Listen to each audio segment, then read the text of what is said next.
இடுக்கி மாவட்டம் மூணார் அருகே காந்தலூரில் apple season விவசாய வளத்தை மேலும் உயர்த்தியுள்ளது.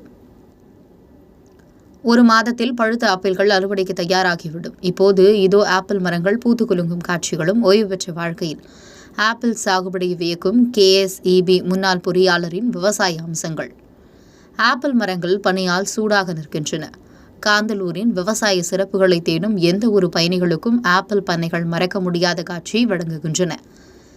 KSEBயின் முன்னாள் பொறியாளரான குருவிலா காந்தலூரில் ஆப்பிள் சாகுபடியை விரிவுபடுத்துவதில் முக்கிய பங்கு வகித்தார். 1995 அவரது வாழ்க்கை முடிந்த பிறகு அவர் விவசாயத்தில் திரும்பினார். 2002 காந்தலூருக்கு வந்தார். அப்போது நாம் மட்டும்தான் இங்கே ஆப்பிள் மரங்களை வைத்திருந்தார்கள். காந்தலூரில் பனிப்பொழிவு மற்றும் சாதகமான தட்பவெப்பநிலை இருப்பதை அறிந்து குருவிலை சாகுபடி பரிசோதனை அடிப்படையில் தொடங்கப்பட்டது. இது இமாச்சலத்திலிருந்து நாற்றுகள் விநியோகத்துடன் தொடங்கியது. குருவிலை பண்ணையில் தற்போது 400க்கும் மேற்பட்ட ஆப்பிள் மரங்கள் அதிகளவில் விளைந்து பெறுகின்றன. இவர்கள் 4 வயது முதல் 18 வயது வரை உள்ளவர்கள் மற்றும் இஸ்ரேலிய ரக அன்னா போன்ற ரகங்கள் இங்கு பயிரிடப்படுகின்றன.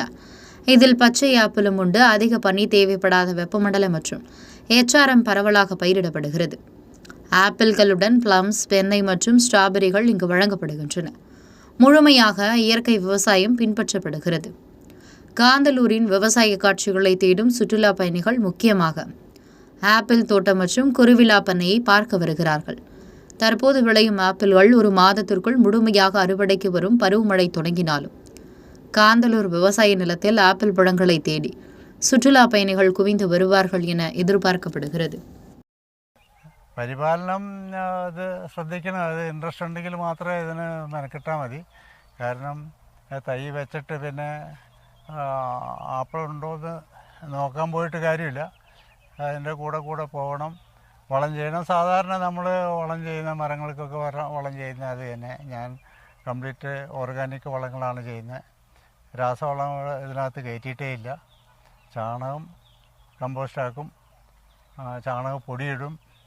പിന്നെ ഇവിടെ ഈ മരങ്ങൾ ഇവിടെ ചപ്പ് ചവറ് എല്ലാം ഇതിൻ്റെ കടയ്ക്ക് മൾച്ചിയായിട്ട് പുതയിടും. അപ്പോൾ ഈർപ്പം നിലനിൽക്കും. പിന്നെ നനയ്ക്കുന്നുണ്ട്. അഥവാ ഏതെങ്കിലും കീടങ്ങളുടെ ആക്രമണം, ചെറിയ തൈ ആയിരിക്കുമ്പോൾ കീടങ്ങളുടെ ശല്യങ്ങളൊക്കെ ഉണ്ടാകാറുണ്ട്. അപ്പോൾ ഓർഗാനിക് പെസ്റ്റിസൈഡ് ഉപയോഗിക്കും. അത് ഈ ആര്യവേപ്പെണ്ണയുടെ മിക്സറും അതേപോലെ കമ്പനികളുണ്ട്, ധാരാളം കമ്പനികളുണ്ട് ഓർഗാനിക് പെസ്റ്റിസൈഡ്സ് ഉള്ളത്. അത് ഉപയോഗിക്കും. പിന്നെ മൈക്രോ ന്യൂട്രിയൻ്റ് ഉപയോഗിക്കും.